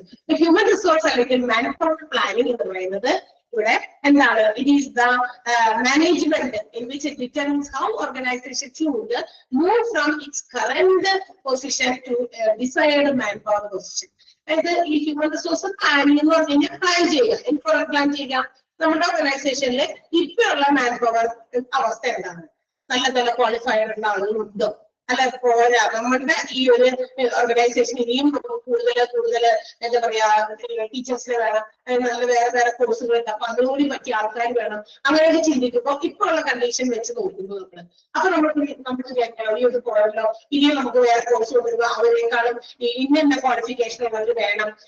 അപ്പൊ നമ്മളൊരു ഡിസൈൻഡ് മാൻ പവറിലേക്ക് നമ്മൾ എന്താണ് ആഗ്രഹിക്കുന്നത്, അപ്പൊ അതിനെ കുറിച്ചുള്ള ഒരു പ്ലാനിങ്, അതാണ് എന്ത് വിളിക്കുക, ഹ്യൂമൻ റിസോഴ്സ് പ്ലാനിങ് എന്ന് വിളിക്കുക. ഇപ്പൊ ഉള്ളതും അതുപോലെ തന്നെ നമ്മളുടെ ഭാവിയിൽ ആവശ്യം വേണ്ടതുമായിട്ടുള്ള ആ ഒരു എന്താ പറയാ പൊസിഷൻ, അത് മനസ്സിലാക്കുക. ഇപ്പോഴത്തെ പൊസിഷൻ എന്താണ്, അതുപോലെ തന്നെ നമ്മൾ എന്താണ് ആഗ്രഹിക്കുന്നത്, നമ്മുടെ ഒരു ഡിസൈർഡ് പൊസിഷൻ എന്താണോ അതിലേക്ക് നമ്മളെങ്ങനെ മൂവ് ചെയ്യണം, അതാണ് പ്ലാനിങ്. ഹ്യൂമൻ റിസോഴ്സ് പ്ലാനിങ് എന്ന് പറഞ്ഞതാണ്. മറ്റൊരു രീതിയിൽ പറഞ്ഞു കഴിഞ്ഞാൽ ഈ പ്ലാനിങ്ങിലൂടെ management can take how much number of employees should be there, നമ്മുടെ ഓർഗനൈസേഷനിൽ എത്ര ആൾക്കാർ വേണം എംപ്ലോയീസ് ആയിട്ട്, എങ്ങനെയുള്ള ഏത് കൈൻഡ് ഓഫ് ഹ്യൂമൻ റിസോഴ്സ് ആണ് നമുക്ക് വേണ്ടത്, ആൻഡ് ഏത് പ്ലേസിൽ എവിടെ വേണം, ആ റൈറ്റ് ടൈമിൽ അവരെ കിട്ടുമോ എന്തൊക്കെയുള്ള കാര്യങ്ങൾ, ഇതൊക്കെ ഓർഗനൈസേഷൻ നേരത്തെ കൂട്ടി തീരുമാനിക്കണം വേണ്ടേ.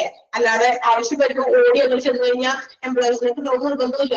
അപ്പൊ അത് നേരത്തെ കൂടി ആലോചിക്കണം, എത്ര പേര് വേണം, ഏത് വേക്കൻസി ഒക്കെ ചെയ്യേണ്ടത്, അപ്പൊ അവരുടെ ക്വാളിഫിക്കേഷൻ എന്താണ്, അത് ഏത് സമയത്താണ് വേണ്ടത്, ഏത് ദിവസങ്ങളിൽ വേണം, എവിടെ വേണം, ഏത് സ്ഥലത്താണ് വേണ്ടത്, എറണാകുളത്ത് വേണം, തൃശ്ശൂർ വേണം, എന്തൊക്കെയാണ് പല ഓർഗനൈസേഷനും ബ്രാഞ്ചസ് ഒക്കെ ഉണ്ട്.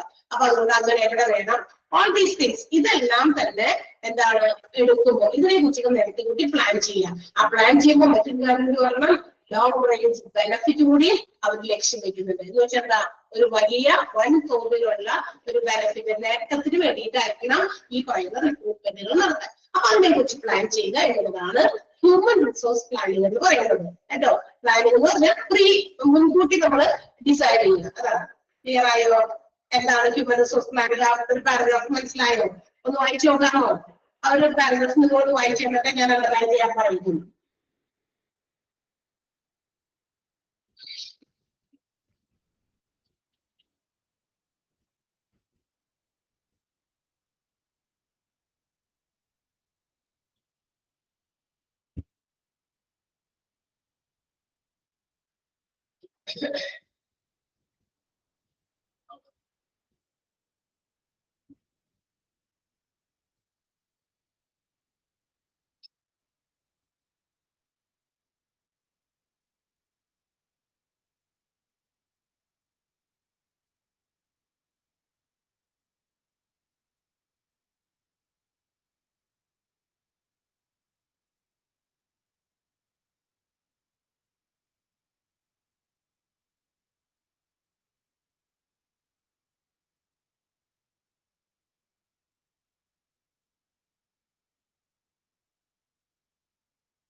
വായിച്ചു കഴിഞ്ഞോ?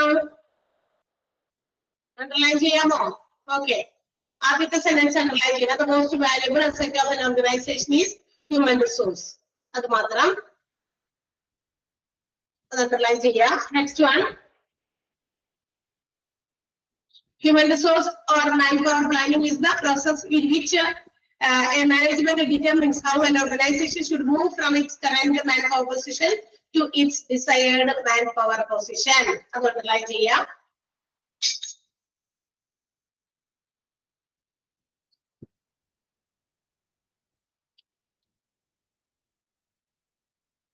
Okay.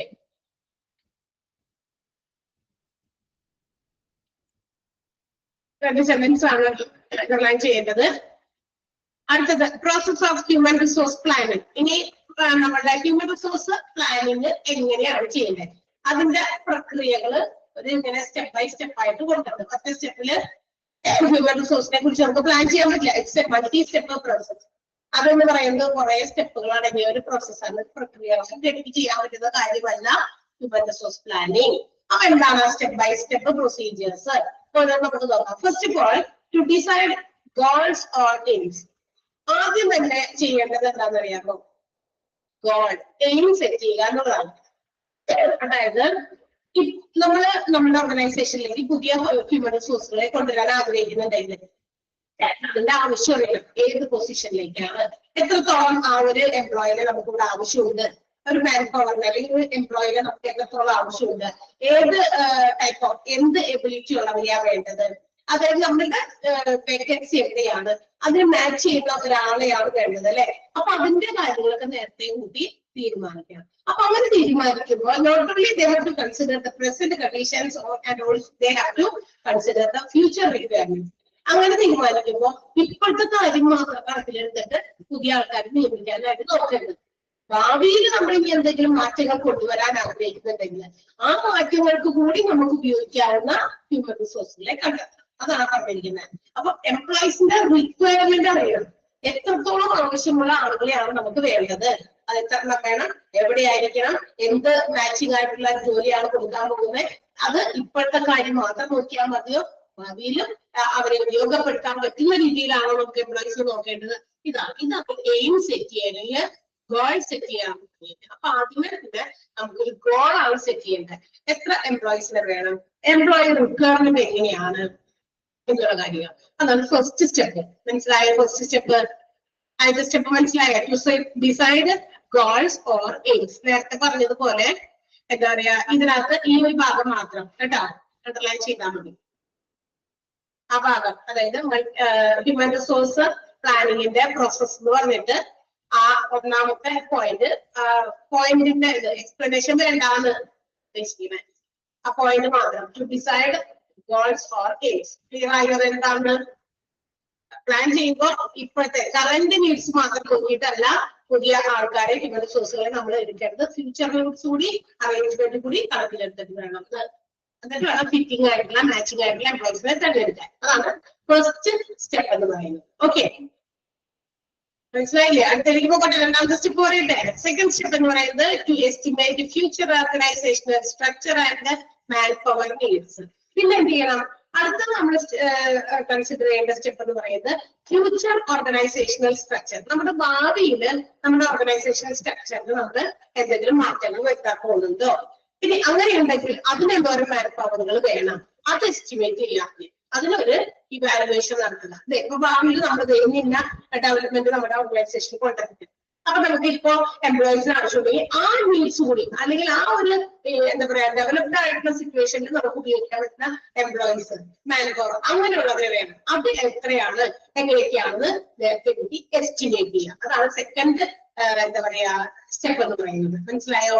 So the management have to evaluate or estimate the structure of the organization. അത് എപ്പോ വേണമെങ്കിലും ഏതെങ്കിലും ടൈമിലൊക്കെ നമുക്കത് എസ്റ്റിമേറ്റ് ചെയ്യാം. ഇപ്പൊ ഇത്ര നിലവില് ഇത്ര എംപ്ലോയീസ് ഉണ്ട്, പക്ഷെ നമ്മൾ അടുത്ത മാസം മുതൽ അല്ലെങ്കിൽ നെക്സ്റ്റ് 2 months ആഫ്റ്റർ നമ്മൾ പുതിയ എന്താ പറയാ കാര്യങ്ങളൊക്കെ നമ്മുടെ ഓർഗനൈസേഷനിൽ എസ്റ്റാബ്ലിഷ് ചെയ്യുന്നുണ്ട്. സോ അതിനുകൂടി സാറ്റിസ്ഫൈ ചെയ്യാൻ പറ്റുന്ന ചില എംപ്ലോയീസിനെ വേണം. അപ്പൊ അതൊക്കെ കണക്കിലെടുത്തിട്ട് വേണം ആ എസ്റ്റിമേഷൻ നമ്മൾ തയ്യാറാക്കാനായിട്ട്. നമ്പർ ഓഫ് എംപ്ലോയീസ്, അതുപോലെ തന്നെ ടൈപ്പ് ഓഫ് എംപ്ലോയീസ്, അതൊക്കെ നേരത്തെ കൂട്ടി ഡിറ്റർമിൻ ചെയ്യണം. അതാണ് സെക്കൻഡ് സ്റ്റെപ്പിൽ ചെയ്യേണ്ടത്. They have to also consider the number of employees and also the type of employees required. മനസ്സിലായോ? രണ്ടാമത്തെ പോയിന്റ്, ആ പോയിന്റുകളുടെ ഫസ്റ്റ് സെന്റൻസുകൾ മാത്രം എന്തൊക്കെയാണ് process of human resource planning വരുന്നതെന്ന് സ്റ്റെപ്പുകൾ. To decide the goals or aims. Second one, to estimate future organizational and manpower needs. രണ്ട് point.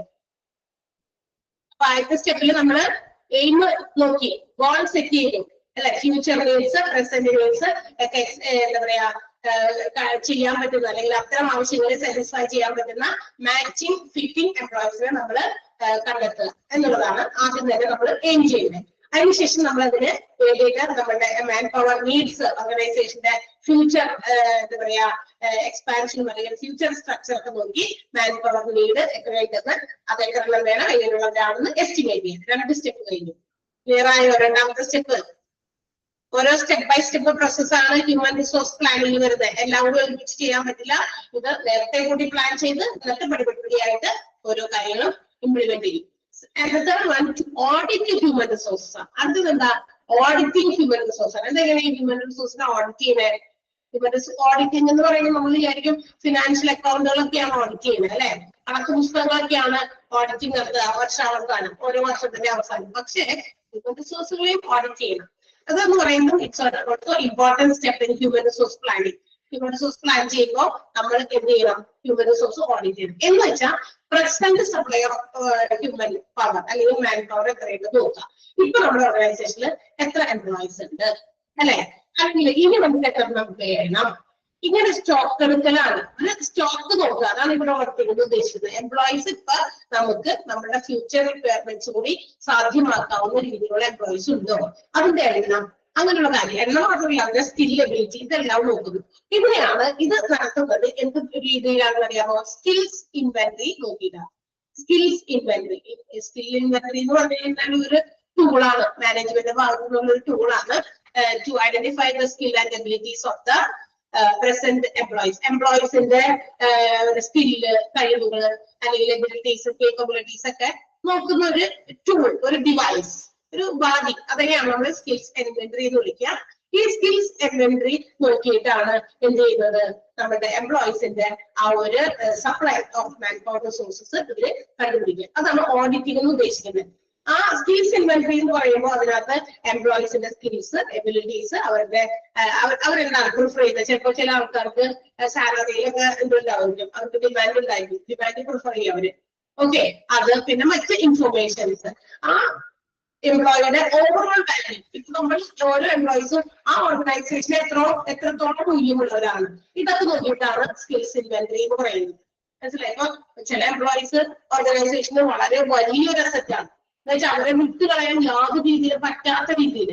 മനസ്സിലായോ? ചില എംപ്ലോയീസ് ആ കുഴപ്പമില്ല, അത് നമുക്ക് ഫ്യൂച്ചറിൽ അങ്ങനെയുള്ളവരെ ഇനിയും നമുക്ക് ഇഷ്ടം പോലെ കിട്ടും. അത് പോയാലും നമ്മള് ഓർഗനൈസേഷനിൽ ജോലി തിറങ്ങി പോയാലും നോ പ്രോബ്ലം എന്നൊരു മൈൻഡിലുള്ള ആളുകളുണ്ട്. പക്ഷെ ചില എംപ്ലോയീസ് നമുക്ക് ഒരിക്കലും നമ്മൾ അവരില്ലാത്തൊരു കാര്യം സങ്കല്പിക്കാൻ പറ്റാത്ത രീതിയിലുള്ള അത്രയും പവർഫുൾ സ്കിൽ, എബിലിറ്റി, ഒത്തിരി എഫിഷ്യന്റ് ആയിട്ടുള്ള അത്തരം എന്താ പറയാ ജോലിക്കാരുണ്ട് ഓർഗനൈസേഷനിൽ അല്ലെ. അപ്പൊ അവരെ നമുക്ക് വിട്ടുകളയാൻ പറ്റില്ല. അതാണ് സ്കിൽ. അവരുടെ സ്കില്ല് നോക്കുക, എബിലിറ്റി നോക്കുക, അതിന്റെ ഒരു കണക്കാണ് എടുക്കണ്ടേ. അതാണ് ഈ മൂന്നാമത്തെ പോയിന്റിൽ ചെയ്യുന്നത്, ഓഡിറ്റിംഗ് ഓഫ് ഹ്യൂമൻ റിസോഴ്സ്. മനസ്സിലായ? അതാണ് വിലയിരുത്തല്. അവിടെ ആ വിലകൾ നോക്കണേ, അല്ലാണ്ട് ഫിനാൻഷ്യൽ അക്കൗണ്ടുകൾ പരിശോധിക്കുന്ന പോലെയല്ല, മനുഷ്യന്മാരെയാണ് ഇവിടെ പരിശോധിക്കുന്നത്. എത്രത്തോളം വാല്യുബിൾ ആണ് നമ്മൾ നമ്മുടെ ഈ ഓർഗനൈസേഷന്, നമുക്ക് എന്ത് വിലയുണ്ട് നമ്മുടെ ഓർഗനൈസേഷനിൽ, നമ്മളില്ലെങ്കിലും കുഴപ്പമില്ല എന്നുള്ള മറ്റുള്ള രീതിയാണോ, അല്ല നമ്മള് ഏറ്റവും വാല്യുബിൾ ആണ് ഇവിടെ എന്നുള്ളത് മനസ്സിലാക്കുക. That's called auditing. അതാണ് ഹ്യൂമൻ റിസോഴ്സ് ഓഡിറ്റ് ചെയ്യുക. അപ്പൊ നമ്മള് ഗോൾ സെറ്റ് ചെയ്തു, പിന്നെ അതിനുശേഷം estimated future organisation structure and manpower needs, അതും കഴിഞ്ഞു. പിന്നെ നമ്മൾ ചെയ്യേണ്ടത് ഹ്യൂമൻ റിസോഴ്സിന്റെ ഓഡിറ്റിംഗ് ആണ്. ക്ലിയർ ആയോ? മൂന്നാമത്തെ പോയിന്റിന്റെ ആ സെന്റൻസ്, ആ ഒരു ടോപ്പിക് ഹെഡിങ് അണ്ടർലൈൻ ചെയ്യാം. അത് ഇമ്പോർട്ടന്റ് ആണോ? എല്ലാ ഹെഡിങ്ങും ഇമ്പോർട്ടന്റ് ആണ് കേട്ടോ. ഇനി ഇതിനകത്ത് അണ്ടർലൈൻ ചെയ്ത ഒരു സെന്റൻസ് കൂടി ഉണ്ട്. സ്കിൽസ് ഇൻവെന്ററി എന്താണെന്ന് അണ്ടർലൈൻ ചെയ്യണം കേട്ടോ. സ്കിൽസ് ഇൻവെന്ററി ഇതാണ് സ്കിൽസ് ഇൻവെന്ററിയുടെ എന്തൊക്കെയാണ് സ്കിൽസ് ഇൻവെന്ററിയിൽ എംപ്ലോയിയുടെ സ്കില്ല്, എബിലിറ്റി, വർക്ക് പ്രിഫറൻസ്, മറ്റ് informations indicating his overall value of the organisation to the organisation. ഓർഗനൈസേഷനിൽ തങ്ങളുടെ വാല്യൂ എത്രത്തോളം ഉണ്ട് എന്നുള്ളതിനെ സംബന്ധിക്കുന്ന ചില ഇൻഫോർമേഷൻസും അവരുടെ സ്കില്ല്, അവരുടെ വർക്ക് പ്രിഫറൻസ്, അവരുടെ എബിലിറ്റീസ് ഇതെല്ലാം അടങ്ങുന്ന ഒരു ഡാറ്റ. അതിനെയാണ് നമ്മൾ സ്കിൽസ് ഇൻവെന്ററി എന്ന് വിളിക്കും. എന്റെ സാന്നിധ്യം, എന്റെ പ്രസൻസ് ഈ ഓർഗനൈസേഷനിൽ എത്രത്തോളം ഇമ്പോർട്ടന്റ് ആണ് അതാണ്. അതുപോലെ എല്ലാവരുടെയും ആ ഒരു കണക്കാണ് എടുക്കുന്നത്. ക്ലിയർ ആയോ? മനസ്സിലായോ പറയുന്നത്? എന്റെ കറക്റ്റ് ആയിട്ടുള്ള മീനിങ് എടുത്താലോ നിങ്ങൾക്ക് അതിന്റെ പ്രോസസ്സുകൾ കൃത്യമായിട്ട് കയറുമെന്ന് തലയിട്ടുണ്ട്. ഓക്കെ, അതുകൊണ്ടാണ് ഇത്രയും വിശദീകരിക്കുന്നത്. മനസ്സിലായല്ലോ? ചില ആളുകൾ അത്ര ഇമ്പോർട്ടന്റ് ആയിരിക്കും. അവര് ഇല്ലാത്തൊരു ഒരു സമയമോ ഒരു നിമിഷത്തെ കുറിച്ച് ചിന്തിക്കാൻ പറ്റില്ല ചില മാനേജ്മെന്റുകാർക്ക്. കാരണം they are such important person അല്ലെങ്കിൽ സച്ച് ആൻ ഇമ്പോർട്ടന്റ് പ്രൊഫഷണൽ. അവര് നമുക്ക് ഒരിക്കലും അവോയ്ഡ് ചെയ്യാൻ പറ്റില്ല. എത്ര കാശ് എടുത്ത് വേറെ സ്ഥലത്ത് ആളെ ജോലി നോക്കി വിളിച്ചാലും വിടാൻ പറ്റാത്ത രീതിയിൽ ചിലപ്പോഴൊക്കെ ചില ഓർഗനൈസേഷനിൽ വർക്ക് ചെയ്തുകൊണ്ടിരിക്കെ മറ്റൊരു ഓർഗനൈസേഷനിൽ നമുക്ക് കൂടുതൽ സാലറി തരാമെന്ന് പറഞ്ഞാൽ നമ്മളെ അങ്ങോട്ടേക്ക് ഇങ്ങനെ വിളിക്കും, ചിലപ്പോഴൊക്കെ അട്രാക്ട് ചെയ്യും അല്ലെ. അപ്പൊ അങ്ങനെ വിളിക്കുമ്പോൾ നമ്മൾ ഒബിയസ്ലി അത്തരം ഓർഗനൈസേഷൻ നമ്മൾ പോകുകയാണ്, നമുക്ക് വേറൊരു ഓപ്പർച്യൂണിറ്റിയെ കുറിച്ച് കൂടുതൽ സാലറി. അപ്പൊ എന്ത് ചെയ്യും? അത്രയും വാല്യുബിൾ ആണെങ്കിൽ ആളാണെങ്കിൽ മാനേജ്മെന്റ് എന്ത് ചെയ്യും? കുറച്ച് സാലറി എന്നത് അവർ എത്ര തരാന്ന് പറഞ്ഞു. ഓക്കെ, നമ്മളത് തരാം. കാരണം നമുക്ക് വിട്ടുകളയാൻ പറ്റില്ല. കാരണം അത്രയും വാല്യുബിൾ ആയിട്ടുള്ള ഒരു അസറ്റ് ആണ് ആ എംപ്ലോയി എങ്കിൽ. ശരിയായിട്ടും മനസ്സിലായോ? കാര്യം കിട്ടിയില്ലേ? അതാണ് സ്കിൽ ഇൻവെന്ററി നോക്കുക എന്ന് പറയുന്നത് എല്ലാ എംപ്ലോയീസിന്റെയും. And next one to plan job requirements and job descriptions. അടുത്തത് എന്താ? ജോബ് റിക്വയർമെന്റ്, ജോലിയുടെ ആവശ്യകതകള്, ജോലിയെ കുറിച്ചുള്ള ഡിസ്ക്രിപ്ഷൻസ് അതൊക്കെ പ്ലാൻ ചെയ്യണം. എന്ത് ജോലി കൊടുക്കണം, വല്ല ആൾക്ക് എന്താണ് ജോലി കൊടുക്കണ്ടേ, ആ ആൾക്ക് വലിയ ജോലിയാണോ ഇതൊക്കെ നോക്കുക. ഇതൊക്കെ നേരത്തെ ചെയ്യണം. ഇതൊക്കെ നമ്മുടെ ഹ്യൂമൻ റിസോഴ്സ് പ്ലാനിങ്ങിനകത്ത് വരുന്ന പ്രോസസ്സുകളാണ്. അപ്പൊ so after deciding how much persons are needed, എത്ര ആൾക്കാർ ജോലിക്ക് വേണം എന്നൊക്കെ നമ്മൾ മനസ്സിലാക്കി കഴിഞ്ഞാൽ അടുത്ത സ്റ്റെപ്പ് നമ്മൾ ചെയ്യുന്നത് ജോബ് അനാലിസിസ് എന്ന് വെച്ചാൽ ജോബ് അനാലിസിസ് എന്ന് പറഞ്ഞാൽ അവരുടെ ഡീറ്റെയിൽസ്, ട്രെയിനിങ് സംബന്ധിക്കുന്ന കാര്യങ്ങൾ. വരുമ്പോ തന്നെ ജോലിക്ക് കയറുമ്പോ തന്നെ ജോലി ചെയ്യാൻ പറ്റില്ല. ചിലപ്പോൾ 2 ദിവസത്തെ ട്രെയിനിങ്, 1 വീക്ക് ട്രെയിനിങ്, ചിലപ്പോൾ 1 മന്ത് ട്രെയിനിങ് ഒക്കെ പ്രൊവൈഡ് ചെയ്യേണ്ടി വരും. അവരുടെ ട്രെയിനിങ് സംബന്ധമായ കാര്യങ്ങൾ, അവരുടെ സ്കിൽസ്, അവരുടെ qualifications, abilities, experience, responsibilities, what ever it is needed for A job. ഒരു ജോലിക്ക് വേണ്ട എല്ലാ കാര്യങ്ങളും അനലൈസ് ചെയ്യുക. അതാണ് ജോബ് അനാലിസിസ്. അപ്പൊ വരുന്ന ആള് ഈ പറയുന്ന കാര്യങ്ങളെല്ലാം ചെയ്യാൻ ഈ പറയുന്ന കാര്യങ്ങൾക്കൊക്കെ വിധേയമാക്കണം അല്ലെ. കുറെ ക്വാളിഫിക്കേഷൻ മാത്രമുണ്ട്, എക്സ്പീരിയൻസ് ഇല്ല, അല്ലെങ്കിൽ അവർക്ക് ഉത്തരവാദിത്തങ്ങൾ ഏറ്റെടുക്കാൻ പറ്റാത്ത ആൾക്കാരാണ്, ഒരു എനർജി ഇല്ല, ഒരു സ്മാർട്ട്നെസ് ഇല്ല, അങ്ങനെയുള്ള ആൾക്കാർക്ക് ജോലിക്ക് എടുക്കാൻ പറ്റില്ല അല്ലെ. അപ്പൊ ജോബിനെ കുറിച്ചുള്ള അനാലിസിസ് ഒക്കെ നേരത്തെ കൂട്ടി പ്രിപ്പയർ ചെയ്യുക. അവർ ആ ജോലിക്ക് അനുയോജ്യരാണോ, ഓൾ ദീസ് തിങ്സ്. ഇനി ജോബ് അനാലിസിസിനകത്ത് വരുന്ന ഒരു കാര്യമാണ് ജോബ് ഡിസ്ക്രിപ്ഷനും ജോബ് സ്പെസിഫിക്കേഷനും. ജോബ് ഡിസ്ക്രിപ്ഷൻ എന്ന് പറഞ്ഞാൽ എന്താ?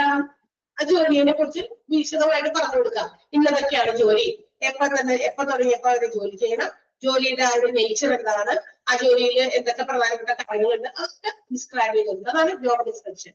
ജോബ് സ്പെസിഫിക്കേഷൻ എന്ന് പറഞ്ഞാൽ സ്പെസിഫൈ ചെയ്ത് കൊടുക്കുക, ഇന്ന ജോബാണെന്ന്. അതൊക്കെ ഇവിടെ പറയുന്നുണ്ട് കേട്ടോ, താഴെ പറയുന്നുണ്ട്. അതുകൊണ്ട് നമുക്ക് അന്നേരം വീണ്ടും കുറച്ചുകൂടി വിശദമായിട്ട് പറയാം. അപ്പൊ ജോബ് റിക്വയർമെന്റ്സ് പ്ലാൻ ചെയ്യുക, ജോബ് ഡിസ്ക്രിപ്ഷൻസ് പ്ലാൻ ചെയ്യുക. അതാണ് അടുത്തത് 4ാമത്തെ സ്റ്റെപ്പ്. ഓഡിറ്റിംഗ് കഴിഞ്ഞ് കഴിഞ്ഞാൽ ഹ്യൂമൻ റിസോഴ്സ് ഓഡിറ്റ് ചെയ്ത് കഴിഞ്ഞു. അതിനുശേഷം നമ്മൾ ചെയ്യേണ്ട അടുത്ത സ്റ്റെപ്പ് പ്രൊസീജിയർ ആണ് plan job requirements and job descriptions. Clear ആയോ? ജോബ് അനാലിസിസും ജോബ് ഡിസ്ക്രിപ്ഷനും അതുപോലെ തന്നെ ജോബ്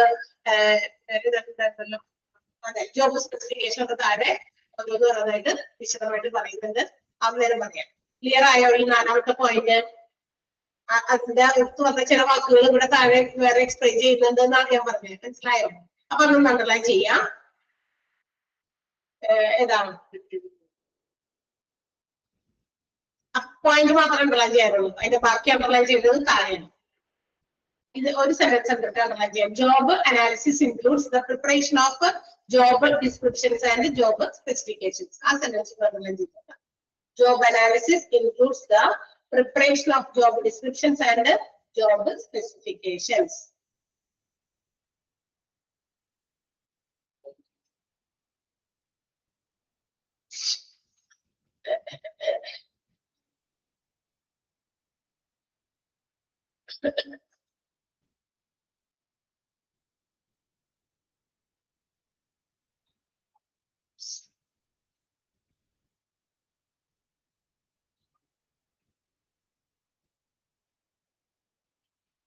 ഓക്കെ, അണ്ടർലൈൻ ചെയ്തോ? യെസ്. എന്താണ് ജോബ് അനാലിസിസ് എന്ന് മാത്രം പറഞ്ഞു നിർത്താം. അപ്പൊ അടുത്തത് ജോബ് അനാലിസിസ് ആണ്. നേരത്തെ നമ്മൾ ആ പറഞ്ഞ ആ ഒരു പോയിന്റിനകത്ത് മെൻഷൻ ചെയ്ത് വന്ന ഒരു വേർഡ് ആണ് ജോബ് അനാലിസിസ്. എന്താണ് ജോബ് അനലൈസ് ചെയ്യാന്ന് പറഞ്ഞാൽ it's A process of determining and recording. അതായത് എന്തൊക്കെയാണെന്ന് കണ്ടെത്തുക, എന്നിട്ട് ഇതൊക്കെ റെക്കോർഡ് ചെയ്യുക. All important information about A particular job. ഒരു ജോലിയെ കുറിച്ച് ഇമ്പോർട്ടന്റ് ആയിട്ടുള്ള എല്ലാ കാര്യങ്ങളും എന്താണെന്ന് മനസ്സിലാക്കുക, അതൊക്കെ കൃത്യമായിട്ട് റെക്കോർഡ് ചെയ്ത് വയ്ക്കുക. എന്നാലേ ഈ വരുന്ന ആൾക്കാർക്ക് അതൊക്കെ പറഞ്ഞ് മനസ്സിലാക്കി കൊടുക്കാൻ പറ്റുള്ളൂ കേട്ടോ. അപ്പൊ അതുകൊണ്ട് determining and recording of all relevant information about A particular job. അതിനകത്ത് എന്തൊക്കെയാണ് പർട്ടിക്കുലർ ജോബിൽ ഉണ്ടാകുന്ന ഇമ്പോർട്ടന്റ് ടാസ്ക്, അതിനകത്ത് ചെയ്യേണ്ട ജോലി എന്താണ്, knowledge and skill needed for that particular job, ആ ജോലിക്ക് വേണ്ട സ്കില്ലും അറിവും ഒക്കെ എന്താണ്, responsibilities of that particular job, ആ ജോലിയോടുള്ള ഉത്തരവാദിത്തം എങ്ങനെയുള്ളതായിരിക്കണം, abilities required to perform the job successfully, മാത്രമല്ല ആ ജോലി ചെയ്യാൻ വേണ്ട, അത് വിജയകരമായി ചെയ്യാൻ വേണ്ട കഴിവ് എന്തൊക്കെയാണ്, ഇതെല്ലാം ഇൻക്ലൂഡ് ചെയ്യുന്നതാണ് എന്ന് പറയുന്നത് ജോബ് അനാലിസിസ് എന്ന് പറയുന്നത്. അപ്പൊ ഒരു ജോബിനെ കുറിച്ചിട്ടുള്ള എല്ലാ ഇമ്പോർട്ടന്റ് ഇൻഫർമേഷൻസും കണ്ടെത്തുക, ഡിറ്റർമിൻ ചെയ്യുക, അത് റെക്കോർഡ് ചെയ്യുക. ആ ഇൻഫർമേഷൻസ് എന്ന് പറയുന്നത് task involved, knowledge and skill needed four to perform the job, responsibilities needed to perform the job, and also abilities required to perform the job successfully. Clear ആയോ? അതാണ് job analysis. ആ job analysis എന്ന് പറയുന്നത് job successfully എന്നുള്ളത് വരെ ഒന്ന് analyse ചെയ്യും. Job റിക്വയർമെന്റ്സും job ഡിസ്ക്രിപ്ഷൻസും ഒക്കെ അടുത്ത പോയിന്റ് അടുത്തതും അതിനകത്ത് പറഞ്ഞിരിക്കുന്നതായിരുന്നു. അത് അവിടെ താഴെ തന്നിട്ടുണ്ട്. അത് നമുക്ക് അടുത്ത ക്ലാസ്സിൽ എടുക്കാം. ഇവിടെ വരെ നന്നായിട്ട് വായിച്ച് നോക്കി മനസ്സിലാക്കിയിട്ട് വരും. ഓക്കെ, ജോബ് അനാലിസിസ് ഫുൾ ആയിട്ട് അണ്ടർലൈൻ ചെയ്യണേ.